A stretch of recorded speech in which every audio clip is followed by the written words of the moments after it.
I think this one is going to be the weirdest book in this vlog, but we will see.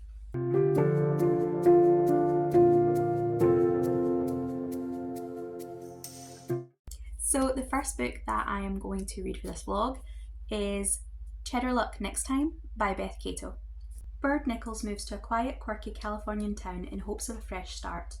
With an autism-driven special interest in cheese, all she wants to do is grow her gourmet cheese board business and live out the rest of her life in peace, a plan that is suddenly upended when she stumbles across a body not too far from her new home.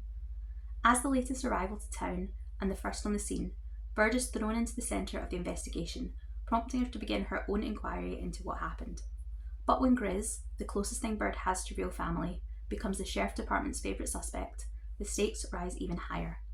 With a town full of suspects, Bird must take off the apron, pick up the magnifying glass, and find the true murderer before they strike again. So this is a kind of cosy mystery. I don't know if it's part of a series or if it's a standalone, but it looks like it's going to have your traditional kind of cosy elements. There is definitely a kind of food related element, and this looks like it's going to have some kind of cat taking part in the story as well. I don't think I've ever seen a cosy that had autism rep in it, so this will be kind of a nice change on that front anyway. And also the idea of gourmet cheese boards sounds really unusual. I really hope that it plays quite a big part in the story. I really like when cozies have some kind of theme, you know, either like they run a quilting shop or they are a vlogger or something, and I like when that just isn't background. I like when it is somehow either involved. If you can involve it in the actual mystery itself, that's really nice, or if it at least takes up like a good chunk of the book. I like when food cozies make you hungry, or when crafting cozies make you want to pick up that craft, whether you're a crafter or not. So I'm hoping we're going to get a lot of cheese in this one, and that looks like some kind of jam. So hopefully the cheese boards are going to make me want to go out and pick up cheese of my own. So I have started Cheddar Luck Next Time, and I am a few chapters in. It does do the usual thing where the protagonist has had quite a rough time of it recently. Bird's grandmother has recently been declared legally dead after she's been missing for, I don't know if it's 6 months or a year, I can't remember, but her gran was mysteriously went missing out at sea. She is thought to have drowned, but Bird seems skeptical about that. But Bird has inherited her property, and previous even to that, her parents were both killed in a car accident. So the only person that she has left that she considers family is Grizz, who is kind of her grandmother's neighbour, and who Bird seems to kind of see as almost a grandfather figure, which is interesting because it seems like she also hasn't lived in this town since she was very young. So I'm interested in the relationship between them. There's some kind of young man that is been hanging out on Bird's property while she's been away, so her and Grizz go and confront him and tell him to clear out. Later that day, Bird finds there's been a car accident. The young guy has been killed in the car accident, but when she kind of pokes around a bit further, she finds his throat has actually been slit and he's been murdered in addition to the crash. So that's where I stopped, and obviously I don't know how it's going to turn out, but you can kind of see that obviously if Grizz is going to be the suspect, then that's going to be because they told him to move on or whatever. So I'm enjoying it so far. The autism rep I obviously can't speak to, but to me it reads like it's done quite well. It's brought up a couple of times, and it also kind of, you see it a little bit in Bird's behaviour, things like wearing headphones when she's in noisy places and things. I am enjoying it. It's fast. It's a cozy, so it is quite fast paced, and I don't think I'll have a problem finishing it. Maybe over the next day or two.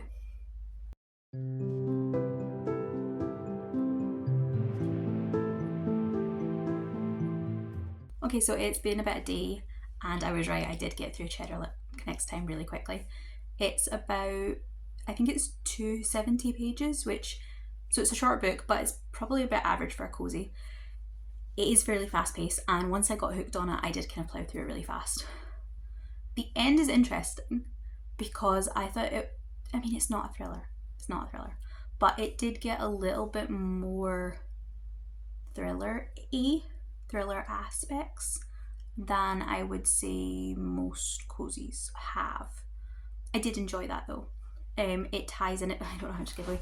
It ties in the missing grandmother storyline and the parents' car crash and all the kind of characters. All it ties up nicely, and everything kind of made sense. It was nice. I do like Bird as a protagonist, and there's kind of hints of a potential romance with the local toasty maker, what do Americans call it? Grilled cheese. There's a grilled cheese shop that is called, what's it called? Quick Queso, or Queso Quick. So it is Queso Quick, and the owner is Dale. And Dale and Bird obviously bond over their love of cheese, and he doesn't so much help her investigate the crime. She very much does that on her own through the story, but he does turn up and kind of helps her with kind of treating her injuries. They come up with a code system for if she's being kind of kidnapped, that sort of thing. So he's kind of a nice level of, he's involved, but he's not part of the investigation. She gets to be the focus of that. Interestingly enough, because it's notable in cozies when it doesn't happen, there doesn't seem to be any kind of romance between Bird and the police, the sheriff, Detective Merrick. He is he's not the bad guy detective. He's not a sort of bad guy detective or a bad guy sheriff. He's not out to get Bird as the plots sometimes go. He does seem to be very competent. He's trying to do his job, but he is kind of irritated by the way she keeps getting in the way. Much in the same way that though she's new to town, a lot of the times when she goes to talk to someone or to investigate something, they do talk about how her grandmother has been kind of nosy, investigating things, sticking her nose where it doesn't belong.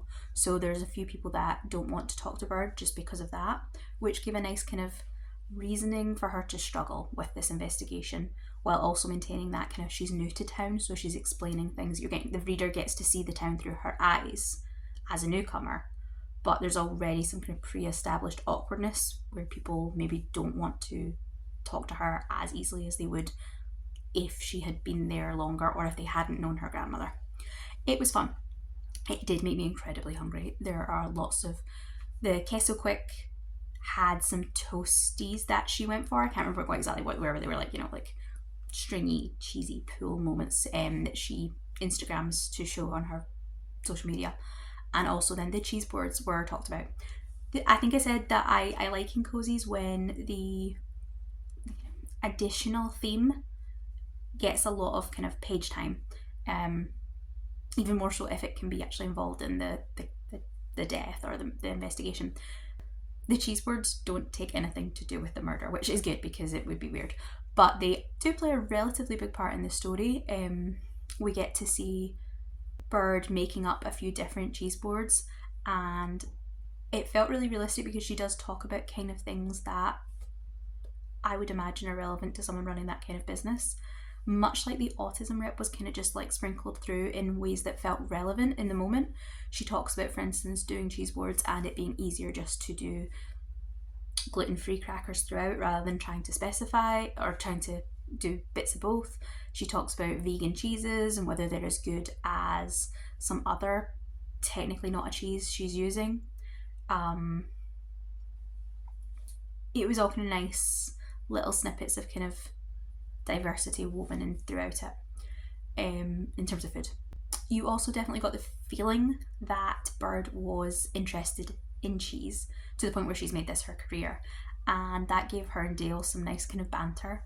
I didn't always know what they were referring to. Some of the cheeses were a little obscure, but a lot of them I did, and there was enough context given that you weren't beaten over the head with, like, if you only buy your cheese from the supermarket, this isn't going to be super confusing. This isn't like you need to have a degree in cheesemongering to read it, but it just had a nice kind of vibe.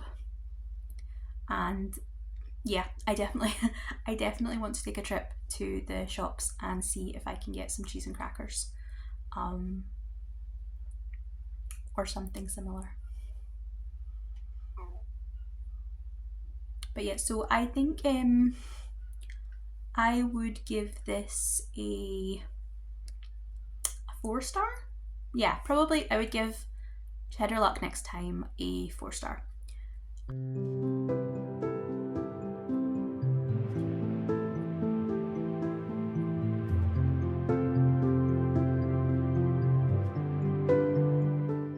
I think this one is going to be the weirdest book in this vlog, but we will see. Book is Why Cheese by Ellen Mint. I actually got this as a NetGalley copy way back in April 2024, and it has sat on my Kindle ever since. This is one of those NetGalley choices where I read the description. I did read the description, I cannot lie, I did. And I just had a brain glitchy moment where I just kind of sat going, what would that even look like? What? It was the Jennifer Lawrence what meme in my head. And so I requested it and kind of forgot about it. And by the time the approval came in, I knew that it was never a book I would have picked up on my own. And it was purely curiosity that had got me this far. And I wasn't at all in the mood to read it. And I think to give it its best chance, you would have to be very much in the mood to read it. So I'm intrigued at the moment, and it fits this blog perfectly. So, Why Cheese by Ellen Mint. Rock hard men in the sheets, delectable cheese in the streets. Yes, you have maybe cottoned on. This is a why choose romance, which I don't usually read, but fine, with cheese shifters. Violet Relay walks into her great uncle's abandoned cheese shop, then promptly runs back out. You would too if you discovered a secret basement hiding beneath a trapdoor. 1 second, there's nothing down there but cheese wheels in an old chest. The next, 4 naked men are chasing her out the door. Refusing to give up the $1 million property to her wild imagination, Violet returns the next day. Despite the place being ransacked, she's certain she made up these mysterious men who vanished inside a locked store. Then, as the sun sets, cheese is lying on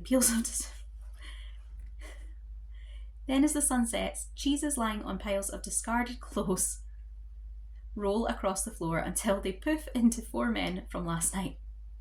Men who transform into cheese. What the hell? Stoic and domineering, Rock's the de facto leader, keeping everyone in line. Everyone that is but Cam, the charming playboy whose smooth lines melt the hardest rinds. Teddy is a tall hunk of joy, as easy to like as his namesake.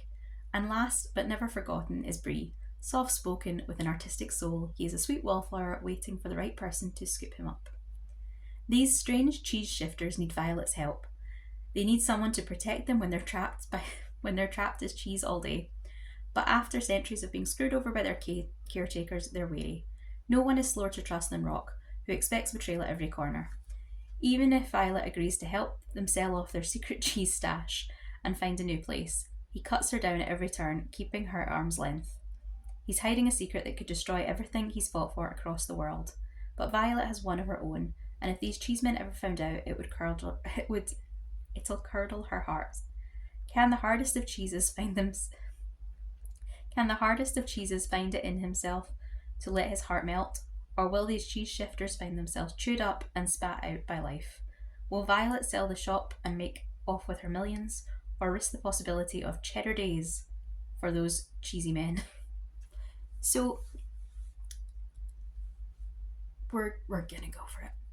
I have a couple of hours right now. I am going to start reading it, and I will let you know how the first couple of chapters go when I check in.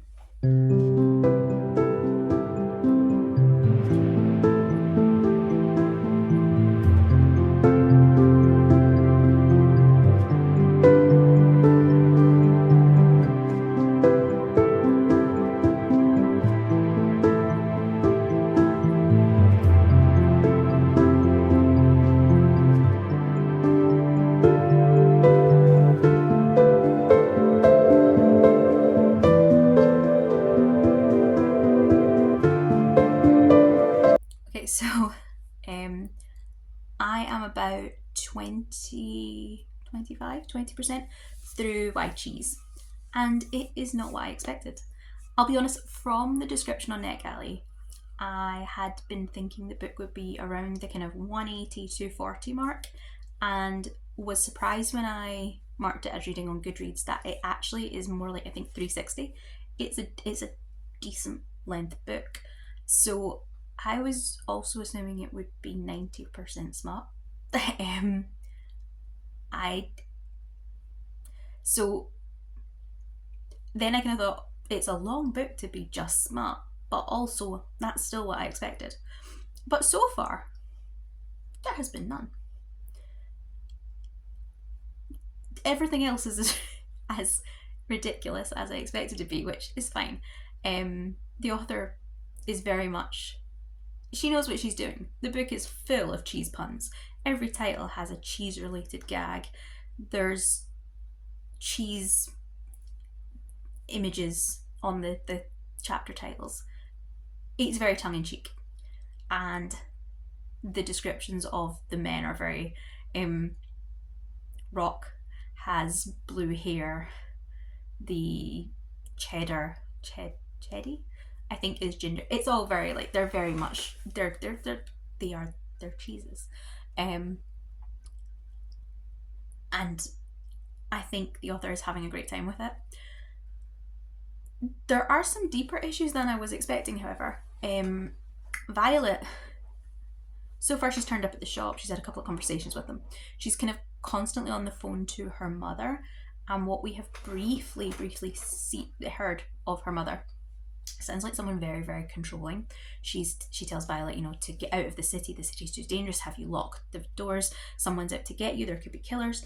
And it sounds like there's a kind of really controlling, abusive relationship there. Violet also has, I think, really quite extreme OCD. She talks about having to go up and obviously lock the door after her mother mentions it, and she has to open it to check she locked it, and then she has to lock it 5 times. It has to be 5 times, otherwise the store will burn down. So she has a real case of that kind of magical thinking, OCD, paranoia type of thing going on. And I'm interested to see whether that'll get dealt with, because from my assumptions about the book, this feels both those things, the parent and the OCD, sound like really deep topics in relation to magical cheese shifters. And I don't know whether I would expect this book to simply sweep those things under the carpet towards the end, or to come up with some kind of magical solution to disability, or whether it will tackle them in a deep and meaningful way. If it goes with the third option, I will be super, super impressed, because that is not what I was expecting at all from this book. So that's interesting. The cheese, I can't. I'll need to maybe find some lines and to go back and edit them in, because some of the puns are they're brilliant, but they're awful. And yeah, it seems like the four cheese boys have been trapped as cheese in her uncle's basement for the past 20 years, and they keep referring to each other as like Sir, or her as like Lady Violet and things. There's a very old worldy tale to it, so I'm thinking they do mention having been cursed to be cheese, so I'm thinking maybe the plot's going to be some kind of like, they have been knights of old, and this is, I don't know. There's been quite a lot of setup, which honestly I just assumed that there wouldn't be. Violet is now at the stage where they've made a deal that she won't sell the building for a couple of weeks, because the boys are going to sell cheese that they make when they're human. That will be really valuable, and it'll set them up once she goes away. I had a horrible I had a horrible moment where I kind of was like, how did they make the cheese? Like, is this this is gonna be something. I'm thinking it's gonna be Morning Glory Milking Farm all over again. Great book. Disturbing mental image. But yeah, but we've not really mentioned it yet. And she's had to buy them, like, you know, sheep's milk and all the bits that you use for making cheese. So maybe they're just really good cheesemakers. I don't know. I'm going to take a break from it now and read some more of my other book. But I will get back to you and let you know more about the cheese. I keep calling it cheese smut in my head. There's been no smut, but it's, you know, if there's not, it just, there is. I know there is. There's going to be cheese pun sex at some point. There will be.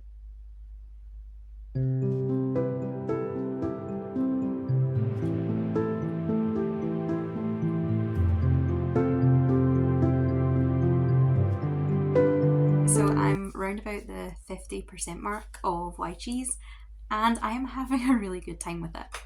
There have been a couple of kind of spicy scenes, but they're cheesy in the cheesy pun-filled way. Maybe a little too cheesy, but in a pun-filled way, not in a oh god, my eyes, the what went where, what are we calling it type of way. At the moment, Violet is getting to know the boys, and they are setting up the kind of mechanics for running the cheese shop as a business.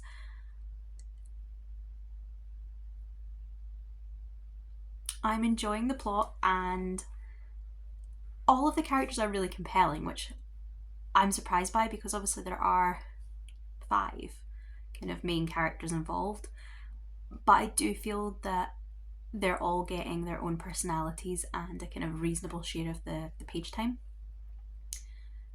The one thing I'm not really sure about is tone, because as I said earlier, I think they have been trapped as cheese every day for between kind of 200 and 700 odd years, depending on which one of them it is. They were all cursed when they stole cheese that they shouldn't have stolen. So one of them was a highwayman, one was a knight, one was a clerk, and then we don't know about Rockford yet. But so there's kind of there is a kind of dark story there.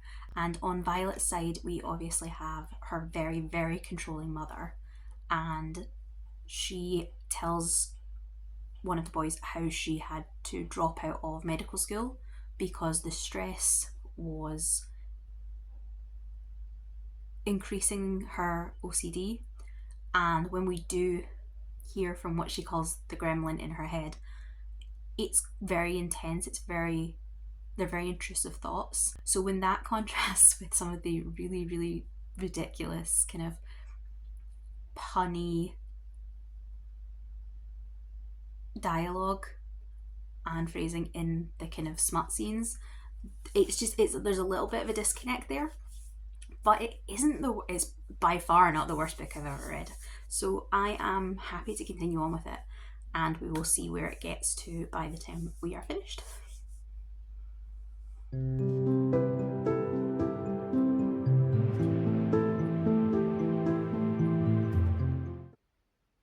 Okay.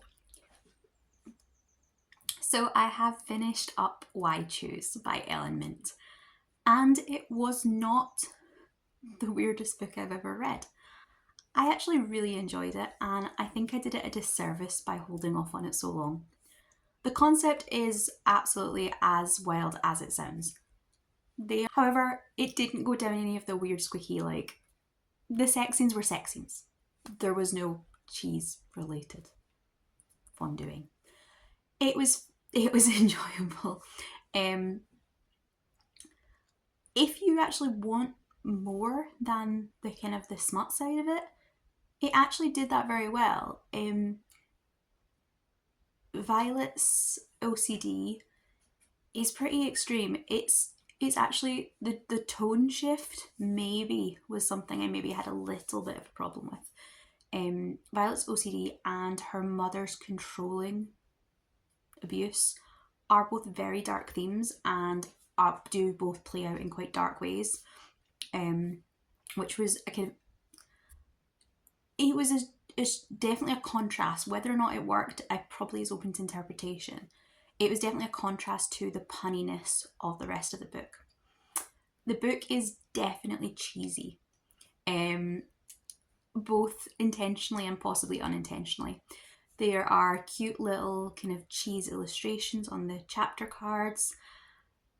There are cheese related puns throughout. There are times when the kind of expressions are cheese related instead of, oh no, it's mozzarella or something.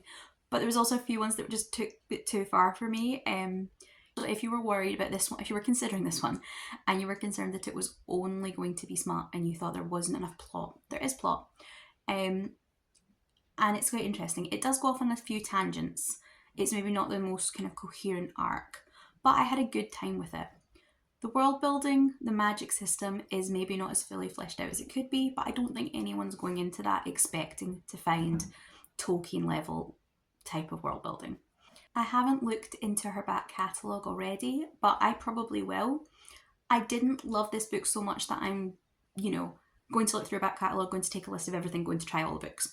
But if I see something in that backlog that sounds interesting, or if I see a future release, I wouldn't be averse to picking it up. I thought her writing was strong and her characters definitely were really engaging. I think that was the strength of this book, was definitely the characters. The relationships between the cheeses and the relationships each of them had with Violet, and how all those different relationships kind of influenced each other, again was something I thought was done really well. I would say that there were kind of like main cheese characters. Some of them were more fleshed out than others, but that was totally fine with me. And even the ones that weren't given too much personality had enough to serve their purpose. So this was a good book, and I think it's one I would recommend if you're looking for some kind of a romance, a paranormal romance that's a little bit different. If you have worn yourself out on werewolves and vampires, then maybe cheese is the way to go.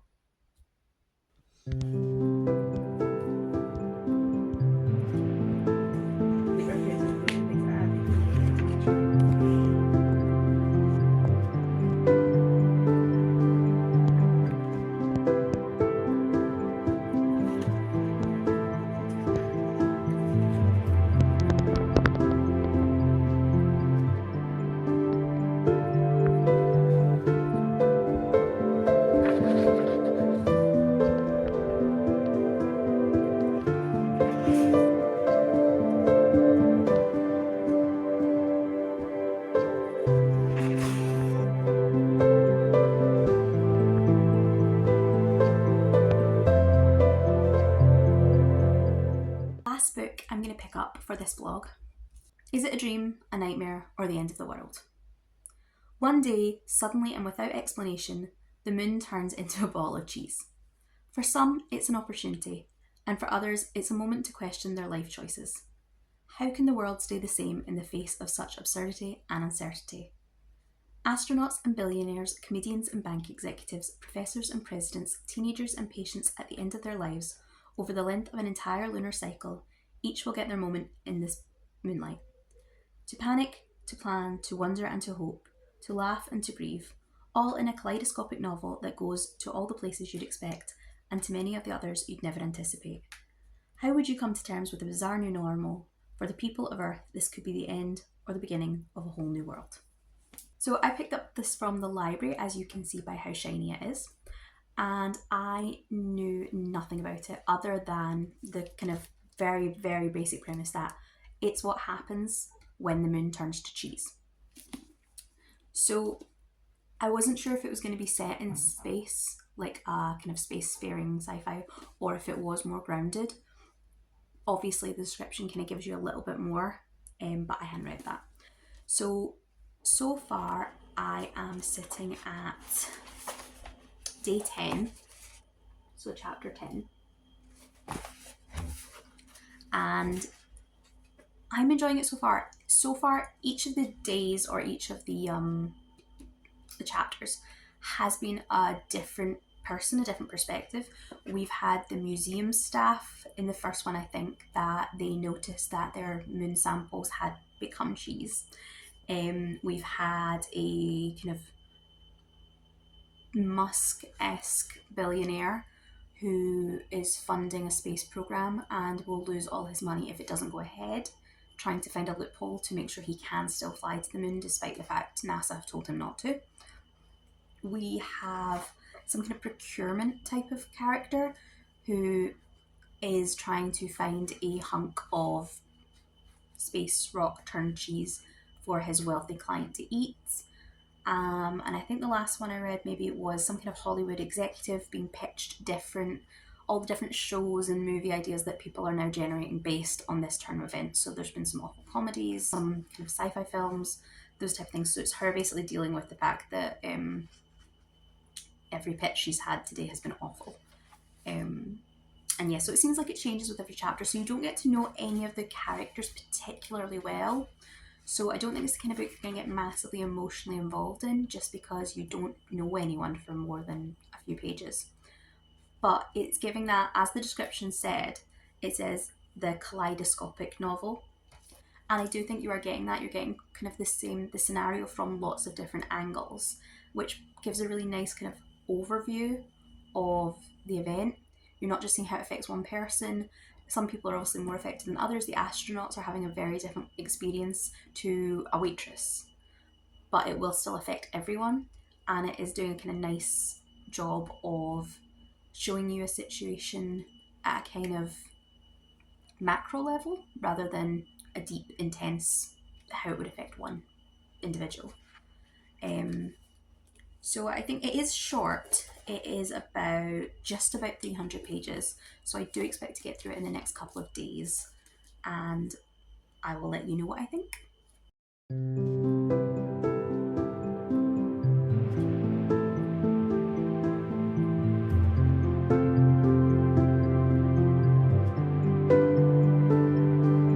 There's more cheese smut in this one than there was in Why Cheese. What would Rock and the other boys think? I have finished the last book in this vlog, When the Moon Hits Your Eye by John Scalzi. I've ended up rating this one a high 3, but not quite a 4. I think if I was a bigger fan of sci-fi, it would be a 4, but for me, it's just not quite there. I really enjoyed the way it takes this really big macro look at the event that's going on, but I felt that although it was fun to have these little vignettes, it meant that I didn't really connect with any of the characters particularly well.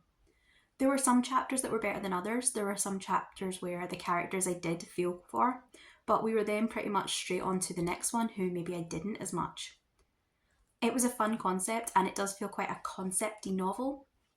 I previously read Starter Villain by John Scalzi and I kind of had the same sort of feelings about it. That I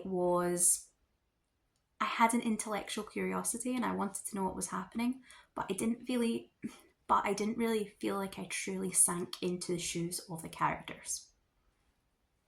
In the author's note at the end, which was a lot of fun, he kind of makes it very clear that the science in this doesn't hold up and not to hit him up on YouTube. He also says that this, Starter Villain, and the Kaiju Preservation Society are kind of loosely tied in his head as a kind of 3-book grouping. There's no universe in common, there's no characters in common, there's no plot element in common.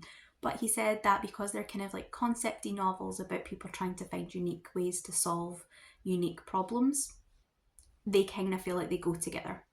So I've seen great things about the Kaiju Preservation Society, and I think just to kind of round this off, I will probably pick that one up too. I'm a little disappointed that I didn't love this novel more because I do really love the concepts. Same with Starter Villain and Kaiju. But I just don't connect to the books the way I want. That doesn't mean I won't pick up more from this author in the future. I just think I need to have maybe realistic expectations about what I'm going to get out of them.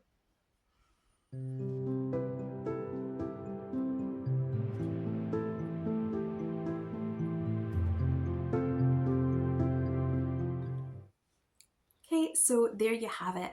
Those are 3 cheese-related books that I have actually had a great time reading. First, we had a cozy mystery in Cheddar Luck Next Time by Beth Cato. Then we had a surprisingly deep, smutty cheese shifter romance in Why Cheese by Ellen Mint. And we have rounded ourselves up with a broad macro level sci-fi with a high concept plot by John Scalzi. I honestly couldn't tell you which my favourite of the 3 were. I definitely wasn't expecting to enjoy Why Cheese as much as I did. I thought that would be my sort of lowest ranked one. And I was expecting to enjoy Cheddar Luck Next Time the most because it's a cozy, and of sci-fi, cozy and kind of romantasy, cozies are definitely more my chosen genre. And I was quite impressed that it had some extra depth with its autism representation. All 3 were great though, and I really did think that despite the slightly quirky cheese-related plots, they managed to do something interesting in each of the books. If you'd like to see more kind of specifically themed vlogs like this, let me know any ideas you have and I will see what I can do. Thank you so much for watching, and I will see you again next time. Goodbye.